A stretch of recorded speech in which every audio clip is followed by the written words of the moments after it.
Good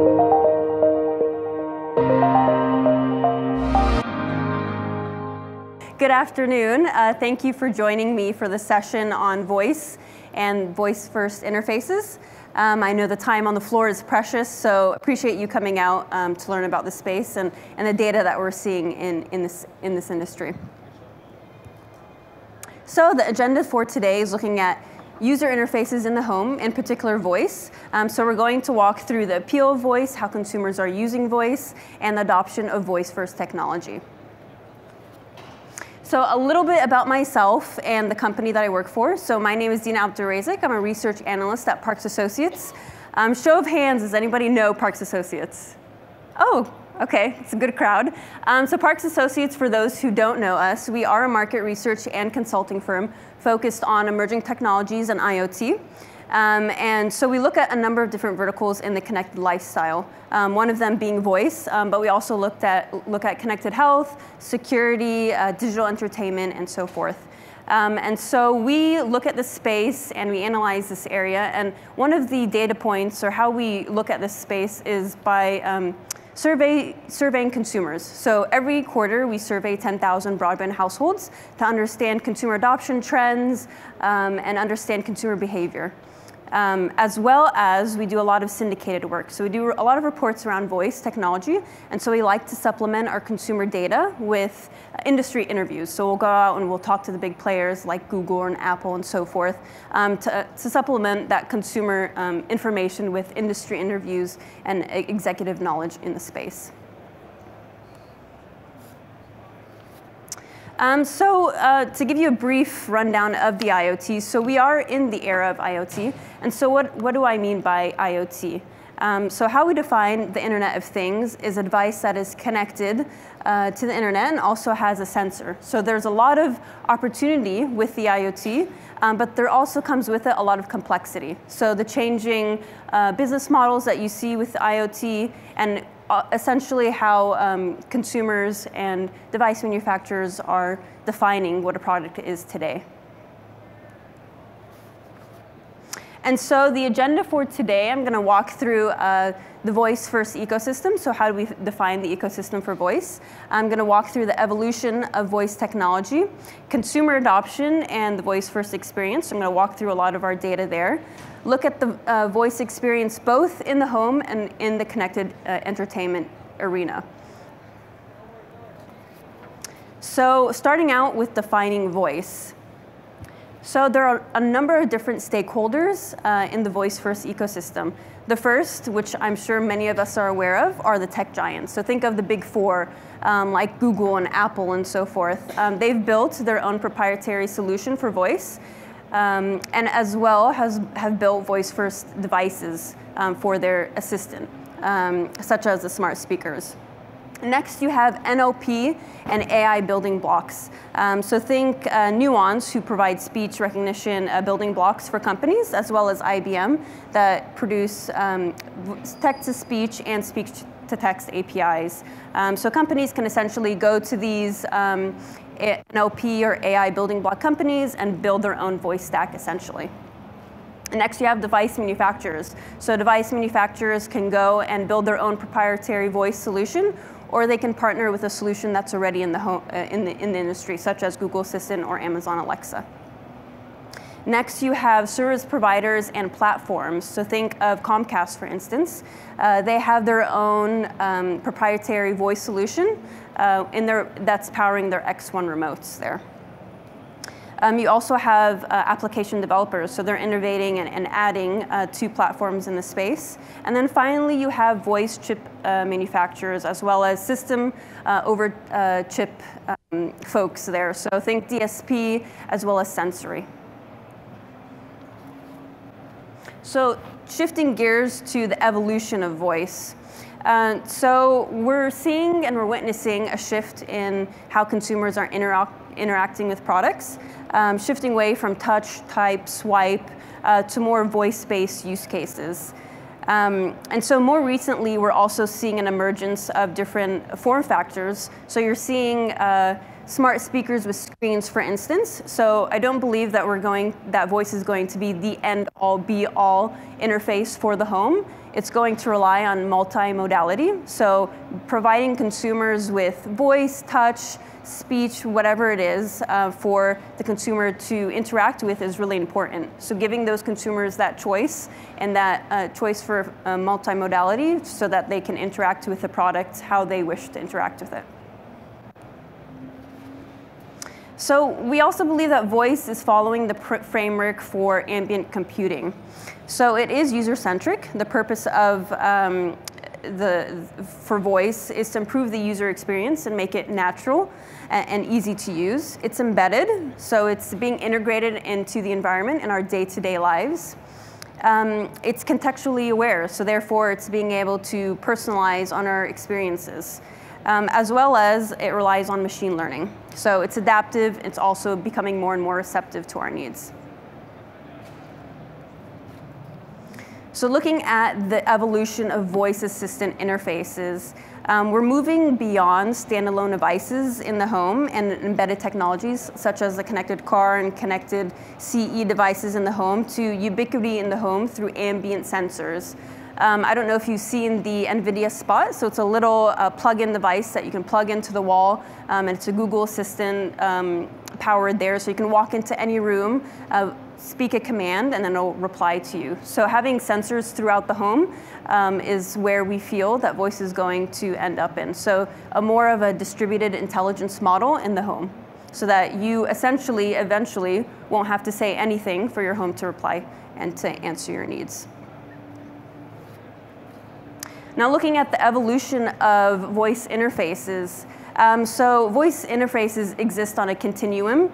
On one end, there are keyword-based interactions. So think Roku with their entertainment devices. You can ask for a movie or an actor or a movie title, and it'll give you that response. On the very right end, or I guess your left, is natural language interactions.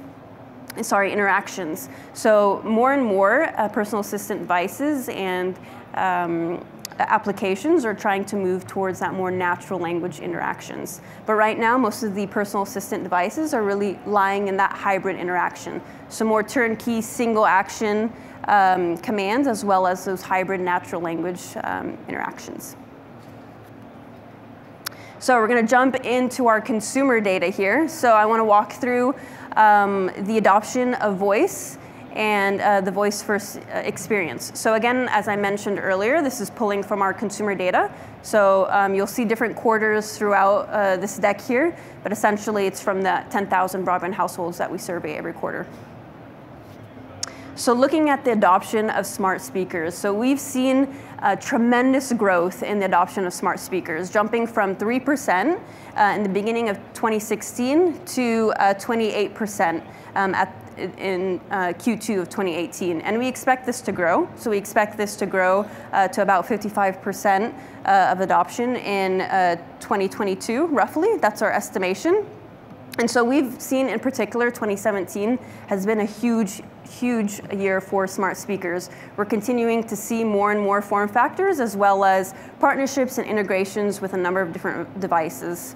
So I think that these devices are really growing in adoption because of their perceived utility, so hands-free use cases, as well as aggressive price points from big players such as Amazon, and marketing and promotion from the leading retailers. Now looking at intention for voice. So we asked consumers, do you intend to purchase a voice-first device in the next 12 months? So that's how we define intention. So this was in Q3. So in the next 12 months, if Q3 2017, how likely are you to buy a voice-first device? So we looked at this in terms of voice-enabled scanners. So think of the Amazon Dash Wand.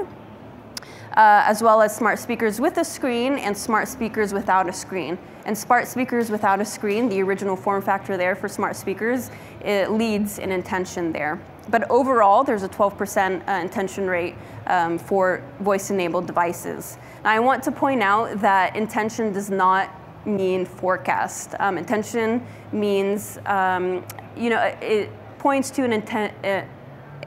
pool of potential acquirers, but it doesn't necessarily mean that these consumers are going to purchase the device. Now looking at different purchase considerations for smart speakers. Now, of course, with many devices in the home and outside of the home, price usually is the #1 indicator, right? Us naturally as consumers are price sensitive, so price is the leading purchase consideration. Second to price is brand, so consumers look to a brand and are brand loyal. But third, interestingly, is integration with smart home devices. And so you're seeing, again, players like Amazon who have huge strategies to integrate with a number of different players in the space, becoming essentially leaders because of their huge integration strategies. So it's going to be interesting to see how this plays out. We've seen Apple HomePod enter the space. They've been a little bit more limited in integrations, but they've been pretty positive so far in market share. So we believe that they have about a 6% penetration rate so far in the US. Now looking at purchase drivers for smart speakers. Now the #1 driver for these devices is to add convenience to my life, right? So I'm wanting to speak a command and be hands-free and so forth. So consumers are looking at it to improve their lifestyles in their home.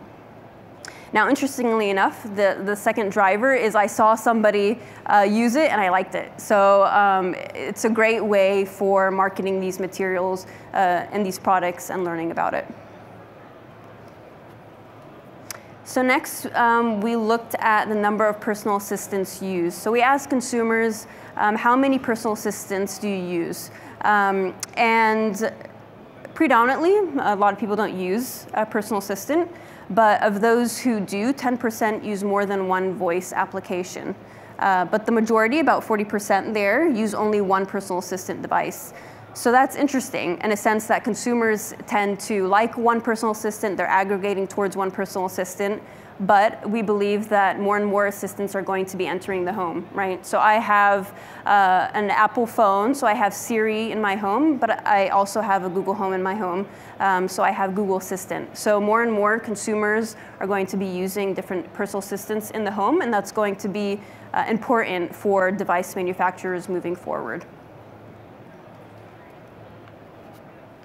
So is voice hype or not? So it's interesting to look at the usage of voice. Consumers are using this technology on a daily basis. So 41% of Amazon Echo and 41% for Google Home. So those are the leaders in device usage there. So consumers are using this daily.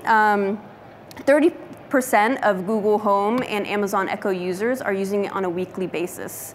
However, we've also seen the Amazon line higher rates of non-usage there than Google Home. So about 16 to 17% of Amazon Echo, Dot, or Tap users say that they never use or use it less than once a month. So Amazon really needs to find a way to re-engage their users. Now, interestingly enough, we also looked at Google Home usage over time. So we saw that users were using the Google Home more after 6 months versus Amazon Echo devices. So we also actually saw consumers drop off a little bit with Amazon Echo, but with Google Home it was increasing. And so we've also seen that Google Home users' satisfaction over time is also increasing. So that's a big win for Google in terms of their AI intelligence. Consumers are using it more often, it's learning about their needs, and it's also increasingly satisfying consumer needs as well. Looking at the appeal of voice to control different devices. So there is strong appeal to control entertainment devices. There's also strong appeal for consumers to use voice control for smart home devices. Now, appeal and actual usage is two very different things. So I'm gonna walk you through what we're seeing and how consumers, are they actually using voice to control smart home devices, and you're gonna see a big difference there soon. So looking at voice and the smart home. So when we looked at the usage of smart speakers against smart home device owners, smart speaker owners are 3 times more likely to own a smart home device. So while voice-based assistants are really key features for the smart home, for the smartphone, correct? It is in the smart home where we believe that voice interfaces are really going to tie together the home and increase smart home management. So today we've seen that consumers have about 8.1 connected devices in the home, and 2.5 roughly is smart home devices. So being able to tie those devices together in an easy and natural way is going to be more and more important with all the different devices that are in the home. So in terms of where should I be, as a custom installer, where should I be, providing these voice-first experiences? We found that smart speakers are being used in more communal rooms that more people are in. So the living room and the family room was number one, while more personal rooms, such as the bedroom and small personal rooms and so forth, were lower on the list.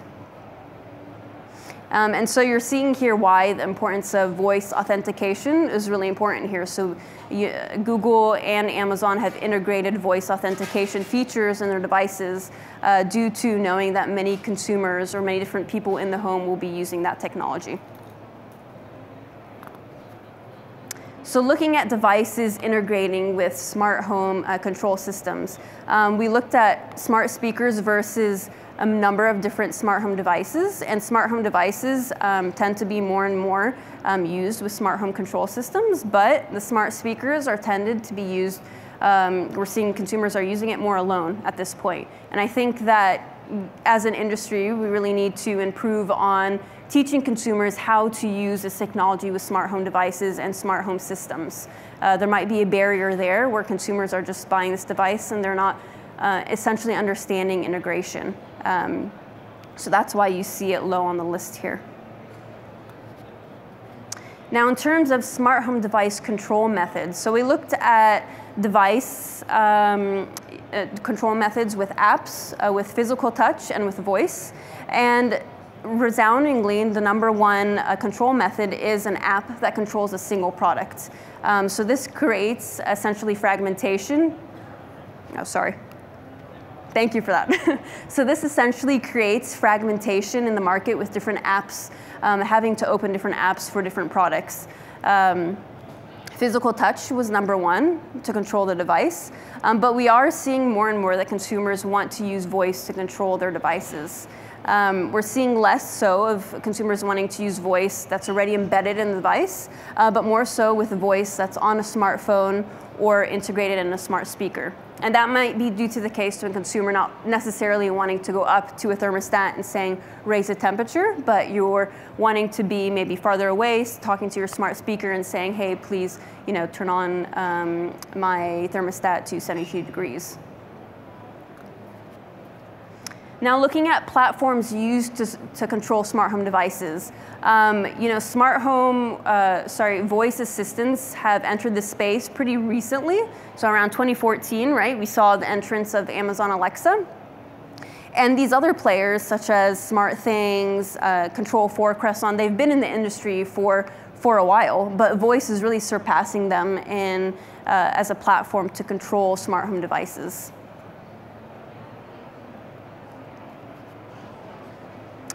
Now, as I mentioned earlier, though there is a strong preference to control smart home devices in the home, it is the least activity that consumers are using voice assistants and devices for. So consumers are predominantly using voice technology for more information, rudimentary tasks in the home, such as information-based Q&A, what's the weather, what's the temperature today, followed by streaming music, as well as a list of tasks such as sending a text or setting up a reminder in the home.